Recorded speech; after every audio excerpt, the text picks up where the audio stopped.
마다 예수 그리스도의 은혜와 우리 하나님께서 안겨주시는 평화가 각 가정마다 넘실거리기를 간절히 소원합니다.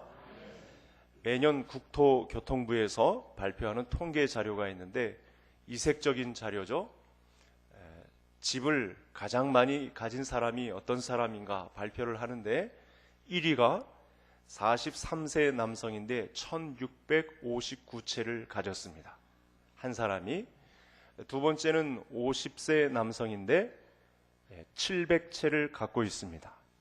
3위까지 발표가 되었는데 3위에는 무려 605채를 갖고 있습니다. 이렇게 아파트가 많이 지어지고 주택도 많이 지어지는데 왜 집이 모자르는가 봤더니 바로 원인이 여기 있던 거죠. 아마 이 사람들은 평생에 걸쳐서 계속해서 집을 늘려나갈 것입니다. 제재가 요즘 있기는 하지만 굴하지 않고 아마 계속해서 재산 증식을 이런 식으로 해나갈 것입니다. 그들에게는 공허함이 있죠. 그 공허함, 부족한 것이 아니라 그 공허함을 달래기 위해서 아마 집 채우는 것이 종교가 된 것이나 마찬가지입니다. 그래서 우리나라가 이렇게 집이 많은데도 부족 현상을 낳는 것입니다.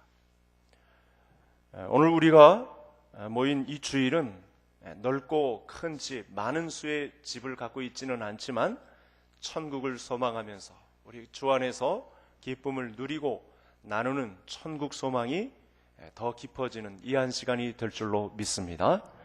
야고보 사도는 2000년 전 교회 상황을 다루고 있습니다. 당시 2000년 전 교회의 성도들의 구성은 좀 특별했는데 대부분의 성도님들이 종업원이었다고 보시면 됩니다. 회사에서 이렇게 주인과 함께 일을 하며 지내던 성도들이 대부분 출석하고 있었습니다. 거의 90%가 종들이었고 10%에 해당하는 사람이 주인이었습니다. 자, 이런 가운데 2000년 전 종들에게는 아무 권리가 없었습니다. 억울한 일을 당해도 이를 악물고 일을 해야 하고 때리면 맞아야 하고 부당한 대우를 받고 쫓겨나면 그대로 쫓겨나야 했고 이런 부당한 대우가 당시 성도들에게 있었습니다. 오늘날도 인권이 잘 해결되지 않아서 이렇게 문제 삼는 일들이 많은데 여러분 2000년 전 고대 사회 속에는 얼마나 부당한 일들이 많았을까요? 억울한 일을 당해도 그냥 그야말로 피땀 흘리며 꼭 눌러 참고 지내는 성도들이 너무나 많았다는 사실입니다. 사회적인 약자들에게는 사실은 권리가 그렇게 주어지지 않았습니다. 있는 자들, 권력을 쥔 자들, 힘 있는 자들에 의해서 사회적인 약자들이 불공평한 처사를 당하기 일쑤였습니다. 자, 그런데 이와 반대의 가르침을 베푸는 곳이 있었습니다. 어딜까요? 교회였습니다. 교회만큼은 정당한 공의로우신 하나님의 뜻대로 의로움이 전달되고 있었습니다. 그래서 오늘 말씀에 의하면 사실은 부한자들에게만 주시는 말씀이 아니고 또 사회적인 약자들에게까지 주시는 말씀입니다. 사회적으로 권력을 많이 쥔 자들에게만 혜택을 주는 것이 교회도 아니고 그렇다고 약자라고 해서 불쌍하게만 보여서 그 사람들에게만 또 남다른 혜택을 주는 것은 교회가 아니었다는 사실입니다. 어느 편에서든 동등하게 사람을 바라보고 또 공의롭게 사람을 대우하는 곳이 바로 성경을 가르치는 교회였습니다. 모든 성도들과 사람을 하나님의 공의로운 판단 앞에 세워놓고 평가를 얻는 곳, 그것이 바로 하나님 앞에 선 교회의 성도들이었습니다. 복음은 또 성경의 효과는 모든 사람들에게 공평하게 흘러가야 합니다. 어느 특정한 사람들에게 성경의 혜택이 흘러간다고 하면 우리가 괜히 믿음 생활을 할 이유가 없는 것이죠. 공의로우신 하나님께서 부한자들이건 또 사회적 소외를 받는 자들이건 그 가운데서 하나님의 뜻을 이루며 살 수 있는 길이 열려져 있는 것입니다.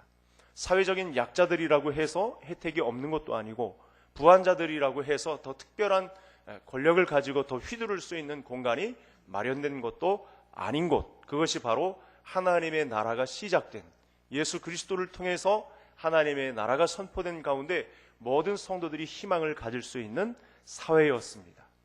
하나님의 나라는 예수 그리스도에 의해서 교회를 중심으로 이렇게 하나님의 공의로움이 선포되고 있었습니다. 이런 가운데 오늘 말씀이 펼쳐지고 있었는데요, 그동안 해왔던 관행이 또는 관습이 그렇게 쉽게 없어지지는 않았습니다. 신앙을 가지고 믿음 생활을 하는 성도들에게 옛 습관이 남아있어서 아직도 오늘 본문의 대상은 부한자들인데, 특별한 계층의 부한자들이 그만 믿음을 가졌어도 그 습관을 버리지 못하고 옛 성품을 버리지 못하고 그대로 남아있던 문제 때문에 지금 야고보 사도로부터 하나님의 말씀에 의한 책망을 듣고 있습니다. 자, 그래서 오늘 말씀을 보면 1절에 들으라 부한자들아 너희에게 임할 고생으로 말미암아 울고 통곡하라. 아직도 고쳐지지 않은 문제 때문에 그 기득권을 가지고 약자들에게 횡포를 일삼은 문제에 대해서 경고를 들으라. 3절에서도 책망의 말씀이 등장합니다. 너희 금과 은은 녹이 슬었으니 이 녹이 너희에게 증거가 되고 불같이 너희 살을 먹으리라. 너희가 말세에 재물을 쌓았도다. 재물을 쌓기만 하고 뭔가 성경적인 문제에 관해서 도전을 일삼지 않은 사람들에 관해서 책망을 하고 있습니다. 4절에서도 너희 밭에서 추수한 품꾼에게 주지 않은 삭시 소리 지르고 추수한 자의 우는 소리가 만군의 주의 귀에 들렸느니라. 이런 일들이 있었죠. 과거 창조 후에 아담의 가정에 형 가인이 그만 아벨을 죽이는 바람에 그의 핏소리가 하나님께 들리는 그런 과정, 그것이 지금 초대교회 야고보 사도가 목회하고 있었던 교회에 이런 소리가 들렸던 것입니다. 5절에도 너희가 땅에서 사치하고 방종하여 사륙의 날에 너희 마음을 살찌게 하였도다. 여러분, 10%에 해당하는 사람들이 엉망으로 종들을 막대하고 있었던 사실 앞에 지금 권력을 쥔 자들이, 부한자들이 책망을 듣고 있습니다. 여러분, 상황이 이렇다고 해서 야고보 사도가 사회적인 약자들을 모아놓고 야, 너희들이 부당한 대우를 받고 있으니 노동조합 결성하고 데모하고 이 기업가들을 다 끌어내리고 공평한 세상을 만들자, 이렇게 선동하고 있지도 않습니다. 의로우신 재판장이신 하나님의 판단을 가지고 이 부당한 문제를 말씀으로 풀어가고 있습니다.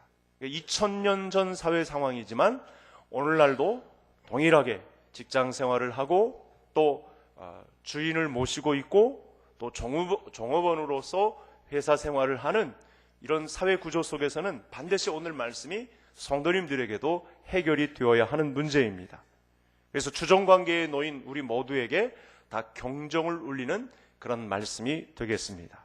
오늘 살아가는 우리 사회 구조 속에 하나님의 의로움을 나타낼 수 있다면 너나 없이 오늘 말씀에 똑같이 하나님의 존재가 어떤 존재인지, 성도가 어떤 사람인지를 명확하게 파악하는 것, 이것이 오늘 말씀에 주어진 과제가 되겠습니다. 자, 오늘 말씀은 그런데 거의 부한자들에게 주시는 말씀이 되겠습니다. 부자는, 여러분, 오늘 말씀을 통해서 부자를 이렇게 정의를 해볼 수가 있겠죠? 그 사람이 가진 재산이 공개되지 않는 이상 어떤 사람이 부자인지는 잘 알 수가 없습니다. 여러분, 진짜 재산은요, 눈에 보이는 것이 아니라 사실은 숨어 있습니다. 재산이 많은데도 이렇게 하향으로 잡고 숨기는 사람들이 또 우리 한국 사회에도 많고요, 당시에도 분명히 그랬을 것입니다. 다른 사람의 명의로 집과 재산을 사놓았다든지 또 다른 사람이 알지 못하는 숨겨놓은 재물은 이렇게 파헤치지 않는 이상, 하나님이 이렇게 드러내지 않는 이상 잘 모르게 되는 것입니다. 여러분, 매년 우리나라가 공직자들의 재산을 공개합니다. 지난달에도 이렇게 공개가 되었는데요, 놀랍죠? 공직에 있는 사람이 어떻게 저렇게 수천억에 또는 수백억에 해당하는 재산을 가지고 있을까? 참 놀라지 않을 수가 없습니다. 자, 그러니까 오늘 말씀을 듣는 대상을 잘 살펴보아야 하는데요, 부한자들이라고 해서 부한자들에게 주는 경고의 메시지로만 받지 않고 우리는 또한 이 문제에 관해서 어떻게 말씀을 살펴보아야 하는가, 동일한 입장에서 말씀을 살펴보아야 하는 것입니다. 여러분, 이 말씀은 또 이렇게 생각해야 됩니다. 정상적으로 경제 활동을 해서 얻은 재산에 관해서까지 뭐라고 책망하는 것이 절대 아니라는 것입니다. 신명기 8장으로부터 우리에게 주신 말씀이 있죠. 저도 헌금 시간에 성도님들에게 이렇게 독려를 합니다만, 하나님을 경외함과 겸손함의 보상은 재물과 영광과 생명이다. 정상적인 방법을 통해서 재산 증식을 하는 데야 누가 뭐라고 하겠습니까? 그러나 지금 본문 안의 말씀은 비정상적인 방법을 통해서 재산을 증식한 문제, 이것을 가지고 다른 사람들에게까지 인격적인 살인을 가하고 있는 문제에 관해서 오늘 말씀을 주고 있는 것입니다. 그러니까 성경이 책망하는 것은 설명할 수 없는 떳떳한 문제를 가지고 재산을 증식한 문제, 여기에 해당이 되겠습니다. 부한자들이라, 정상적인 방법이 아니고 부당한 방법으로 재산을 모은 사람들, 그러니까 오늘 우리가 그런 사람이 충분히 될 수가 있다는 사실이죠. 또 나중에 나온 말씀입니다만 이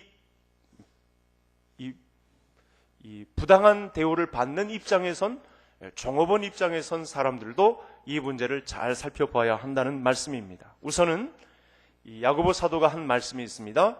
이미 부한 자들에게 너희에게 이 말 고생을 인하여 울고 통곡하라.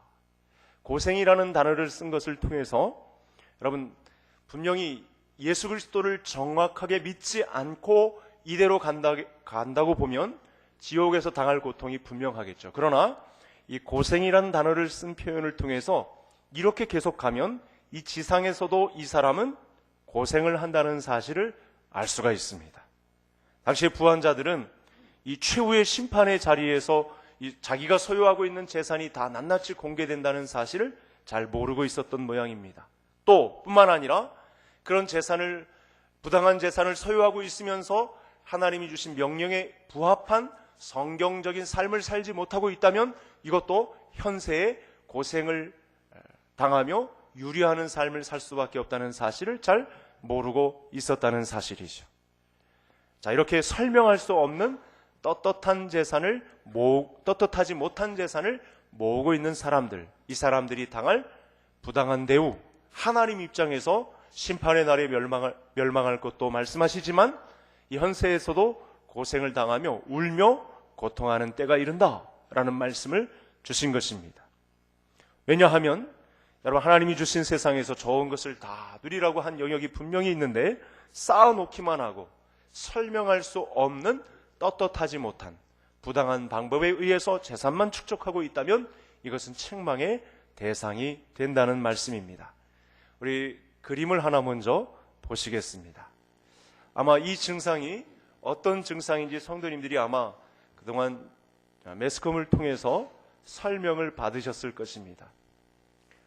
이때 모든 그 심리학자들이 이야기하는 바가 뭐냐면, 이런 경우는 좀 심한 증세지만, 그래서 뭐 구청에서 동사무소에서 사람을 동원해서 다 끌어내야만 정상적으로 집안 환경을 다시 꾸밀 수 있는 환경에 있지만, 거의 많은 대부분의 사람들이 저장 강박증 증세를 갖고 인생을 살아간다는 말씀입니다. 여러분, 하나님을 믿었어도 옛사람의 성품을 벗어버리지 못하고 내가 차곡차곡 재산을 쌓아두어야만 안연히 살고 행복한 삶을 영위할 것이란 잘못된 세계관을 가지고 신앙생활을 감당하는 성도들도 있다는 말씀을 이 그림이 전달해주고 있습니다. 그래서 오늘 말씀은 우리 모두에게 던져주는 말씀이 되겠습니다. 부한자들이라고 해서 나는 쌍발이 없다 이렇게 규정할 수가 없고, 우리 모두에게는 기본적으로 육신의 정욕에 의한 저장 강박증 증세를 가지고 이 세상을 승부하려고 하는 사단 마귀의 괴계의 노름에 놀아나서 우리도 부한자들이 되면 똑같이 저장 증세를 가지고 이 세상을 호령하려고 하는 그런 나쁜 증세를 가지고 살아가는 사람이 된다라는 말씀을 그렇게 경고하고 있다는 사실입니다. 그날을 바라보고 설명할 수도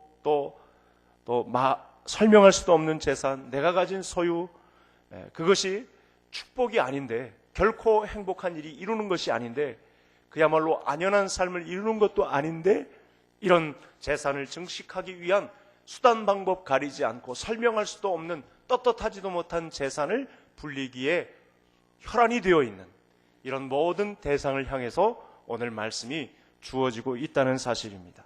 2절을 제가 읽고 우리 성도님들이 3절 말씀 다 같이 한번 읽어주시겠습니다.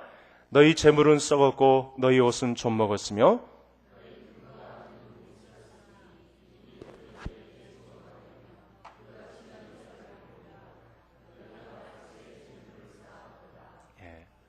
두 가지로 볼 수가 있죠. 재물은 썩었고 옷이 좀 먹었다. 누구에게나 적용될 수 있는 말씀인데 재물을 얼마나 쌓아놓았는지 이 금고에 금은이 녹이 슬 정도로, 옷장의 옷은 곰팡이가 슬 정도로 이렇게 많이 쌓아놓고 그것을 안연함과 행복의 근거로 삼으려고 하는 사람들에 관해서 책망의 메시지가 선포되고 있다는 사실입니다. 아까 그 그림을 다시 한번 연상해 보면서 성도님들 한번 생각을 해보시죠. 내 옷장 안에 입지도 않는 옷, 신발장 안에 신지도 않는 신, 차지도 않는 폐물들, 또 썩어 나뒹굴고 있는 녹슨 금은 폐물들 한번 있지는 없는지, 있지는 않은지 한번 생각을 해보자는 것입니다. 우리가 본문 말씀을 보면서 깊이 생각해 보아야 하는 문제입니다. 나는 본문의 책망을 받을 대상이 혹시 아닌가? 여러분, 재산의 정도야 그 사람의 수고한 보상이기 때문에 뭐라고 못하는 것입니다. 특별한 부를 1659채 가진 그 사람들에게만 해당된 것이 아니고 오늘의 말씀은 사실 우리 장롱 안에도 썩어나가고 있는 곰팡이 쓴 옷, 또 녹슨 금은, 그런 폐물, 신발장 안에 그대로 곰팡이가 스로 젖먹고 있는 신발, 또 책장 안에 책, 보지도 않는 책, 이런 모든 문제에 관해서 성경이 건드리고 있다는 사실입니다. 이렇게 분명한 말씀은 이런 사용하지 않은 재물, 물건 때문에 반드시 하나님의 심판이 오고 현세에도 이런 문제를, 썩힌 문제 때문에 하나님은 책망하신다. 울고 통곡할 날이 온다. 고생하는 날이 이르게 된다라고 분명히 말씀을 하고 있다는 사실입니다. 저는 오늘 말씀과 함께 성도님들에게 확대해서 말씀드리고 싶은 내용이 있습니다. 그동안의 시간 사용에 관한 문제도 그렇습니다.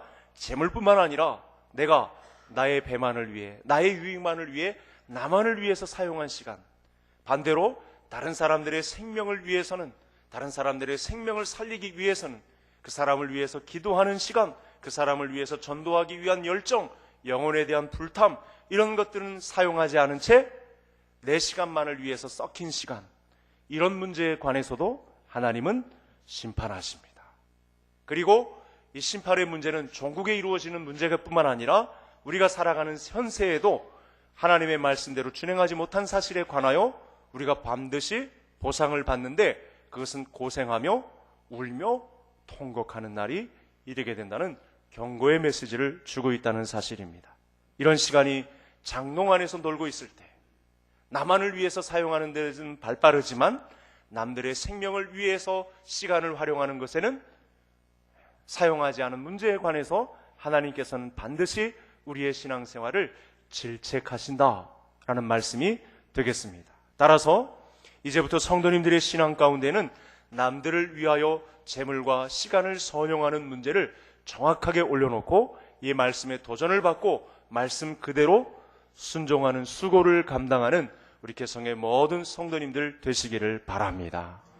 내가 기도하지 않은 시간 때문에, 내가 사랑하지 않은 시간 때문에, 내가 영혼을 불쌍히 보고 전도하지 않은 시간 때문에, 내가 하나님의 말씀의 사람으로 준비되지 않은 시간 때문에 내 평생에 울며 유리하며 고통하며 통곡하는 시간이 이르게 된다. 얼마나 엄중한 말씀이 되겠습니까? 4절 말씀 우리 다 같이 함께 읽겠습니다. 보라, 너희 밭에서 추수한 뿜꾼에게 주지 아니한 삭시 소리 지르며 그 추수한 자의 우는 소리가 만군의 주의 귀에 들렸느니라. 여러분, 본문 말씀을 들으면서 예수 믿는 우리는 어떠한 삶을 살아야 하겠습니까? 될 수 있는 대로 여러분, 줄 것은 빨리 주고 받을 것은 더디 받는 성도님들 되시기를 바랍니다. 남들에게 우리가 관계를 맺고 살아갈 때 받을 것은 빨리빨리 생각나는데요, 근데 줄 수 있는 것은 자꾸 더디게 하는 것이 우리들의 습성입니다. 못된 습성이죠. 세상의 방식입니다. 우리가 품꾼을 사서 일꾼을 고용했다 그러면 좀 손해가 가더라도 이분들에 대한 대우는 빨라야 하고 내가 받을 것에 대해서는 더디하는 것, 이런 문제가 오늘 본문 말씀 안에 걸려 있습니다. 어떻게 해서든지 나로 인하여 억울함을 당하는 자들이 하늘을 향하여 호소하지 않도록, 나의 부당한 대우를 통해서 많은 사람들이 피해를 입는 길에 올려지지 않도록, 그들이 마치 아벨의 핏소리가 하늘을 향하여 울리는 것처럼 우리가 부당한 대우를 한 것에 대해서 하나님께서 들으시고 우리에게 인생 가운데 고생하며 유리하며 피해를 당하고 울며 통곡하는 그날이 오지 않도록 우리의 삶이 어떠해야 하는가? 바로 오늘 제목에서 말씀드렸던 것처럼 진리 때문에 고통당하는 의인의 삶이 어떤 것인지를 말씀을 통해 고민하자는 말씀이 되겠습니다. 그렇게 되면 우리 주님에게 좋은 소문이 들어갈 것입니다. 어떤 소문이 들어갈까요? 내가 다른 사람을 살리려고 내 마음을 품고 다른 사람의 영혼을 위하여 이렇게 시간을 쏟고 재물을 쏟았구나. 이렇게 자비한 소문이 하나님의 귓전에 들려지는 이 공간도 있다는 사실입니다. 책망으로 일관된 것 같지만 이제 다음의 말씀이 어떻게 우리에게 들려지리란 예상을 할 수가 있는 것이죠. 이에 따라서 우리 성도님들, 저장강박증에서 자유롭지 못했던 2000년 전 이 교회 성도들 같지 아니하고 오늘 말씀에 의해서 내가 누리는 것, 내가 하나님을 믿고 난 다음에 자유함을 얻은 이 해방의 기쁨, 그래서 내 것을 가지고 내 시간을 가지고 내 재물을 가지고 다른 사람들의 영혼을 돕는데, 기도하는데, 사랑하는데, 전도하는데, 말씀의 사람으로 서는데 우리 모든 성도님들의 선교적인 역량이 쓰임받을 수 있기를 간절히 소원합니다. 이제 마지막으로 살펴볼 문제가 하나 남았는데요, 여러분 6절에 보면 옳은 자를 정죄하기까지 하는 문제가 발생을 했습니다. 여러분, 정죄라는 단어는 어디서 쓰일까요? 정죄, 죄를 정한다, 죄를 매긴다, 재판정에서 있는 그런 용어가 되겠습니다. 그러니까 6절을 보면 당시 성도들이 어떤 행위까지 일삼았는지를 알 수가 있는데, 재판이 열리기 전에 어떤 재산에 관련된 문제를 가지고 재판을 열었는데, 이 재판이 열리기 전 재판장에게 뒷돈을 찔러준 그런 예상이 되는 본문 말씀이 되겠습니다. 그렇게 불의와 타협하고 정상적이지 못한 방법으로까지 재산을 늘리려고 했던, 오직 물질관으로만 세계관을 꽉꽉 채우고 있었던 이런 사람들에 관해서 말씀을 주고 있습니다. 그러니까 그리스도인들에게 가장 큰 적은요, 만몬신입니다. 돈신입니다. 그렇게 부당한 방법을 사용해서라도 자기 재산을 불려서 힘을 얻고자 했던, 그 돈의 힘을 통해서 자기의 안연과 행복을 누리고자 했던 사람들의 이 뒷돈 거래가 지금 6절 말씀에 이렇게 선포되고 있습니다. 자기의 악함을 오히려 선으로 포장하기 위해서 재판관에 이 재물까지 샀던 이런 부당한 모습이 본문 안에 고발되고 있습니다. 여러분, 우리가 신앙생활을 한다 하면서도 그리스도인의 삶을 혹시 명목상의 그리스도인으로만 삼고 있는 것은 아닌지, 실제로 하나님의 말씀이 선포되었는데 나 아닌 이웃과 다른 사람들의 생명을 위해서 내가 좀 손해를 보더라도, 내 살점이 좀 뜯겨 나가더라도 작은 예수의 삶을 살아나가는 것이 성경적인 방법인데, 우리 가정에 해가 된다고, 또 내 삶에 피해가 온다고 무턱대고 막아서고 다른 사람의 생명은 돌보지 못하는 어리석음 가운데 있는 것은 아니었는지, 혹시나 우리 교회의 방향도 그렇게 하나님의 성품을 담지 못한 형제 자매들 때문에 우리 교회가 혹시나 건강하지 못한 방법으로 흘러가고 있지는 않은지 오늘 말씀을 통해서 살펴보아야 하겠습니다. 오늘 말씀을 통해서 분명히 보아야 할 한 사람이 있습니다.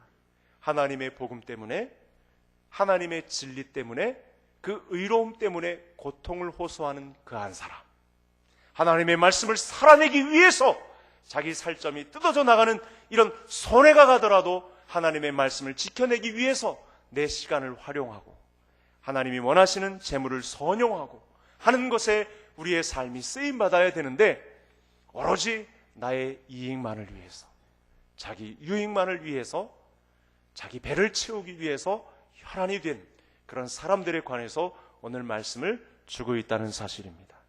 진리 때문에 고난당하는 의인, 이것을 찾아보기 힘든 시대가 요즘 시대가 되었습니다. 그러나 성도님들만큼은 오늘 이렇게 하늘에서 자비한 소문을 들으시기를 원하고, 또 이 땅에서 혹독하게 고통당하는 자들의 이 피의 외침을 듣고 계신 하나님 앞에 자비한 소문이 들려지는 우리 작전동의 개선교회, 우리 성도님들이 살아 숨쉬는 한 하나님의 귓전에는 자비한 소문들이 날마다 올려지는 그런 삶을 재물을 통해서, 성도님들이 가진 시간을 통해서, 선교적인 역량을 통해서 사람을 살리고자 하는 아버지의 마음을 닮은 그리스도의 제자들의 삶을 통해서 우리 성도님들의 마음껏 생명 펼치는 사역이 앞으로도 펼쳐지는 은혜가 있기를 주의 이름으로 축원합니다.